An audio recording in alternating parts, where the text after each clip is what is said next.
नमस्कार मित्रांनो, स्वागत आहे तुमचं आपल्या कृषी अपडेट यूट्यूब चॅनलवरती। मागील 2 दिवस मुसळधार पावसानं झोडपून काढल्यानंतर पुण्यात पावसानं उघडीप दिली आहे। पुण्यासह सातारा, सांगली, मुंबई, कोल्हापूर या जिल्ह्यातही पावसानं थैमान घातलंय। आणखीही काही दिवस पावसाचा जोर कायम राहणार आहे। यातच आता पुणेकरांसाठी हवामान विभागाने नवा अलर्ट दिलाय। आज शनिवारी हवामान विभागाने पुण्यासाठी ऑरेंज अलर्ट जारी केलाय। तसेच 28 ते 30 जुलैसाठी येलो अलर्ट जारी करण्यात आलाय।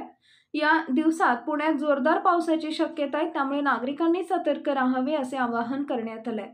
पुणे शहर आणि जिल्ह्यात पावसाने धुमाकूळ घातलाय। बुधवारी रात्रभर आणि गुरुवारी दिवसभरात मुसळधार पाऊस झाला। मागील 32 वर्षात इतका मोठा पाऊस पुण्यात कधीच झाला नव्हता। पावसाने धरणे भरली, रस्ते पाण्याखाली गेले, लोकांच्या घरात पाणी शिरले। इतकंच नाही तर धरणातून पाणी नदीत सोडले गेले। नद्या ओव्हरफ्लो झाल्याने हे पाणी शहरात आले, त्यामुळे पूर परिस्थिती निर्माण झाली। या पाण्याचा नागरिकांना मोठा मनस्ताप सहन करावा लागला।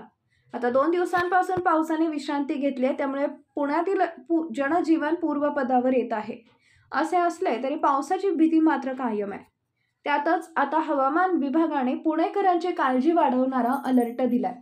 आज पुण्यात पावसाचा ऑरेंज तर 28 ते 30 जुलैसाठी येलो अलर्ट जारी केलाय। या दिवसात पुणे शहर आणि घाटमाथा परिसरात अतिमुसळधार पावसाची शक्यता आहे।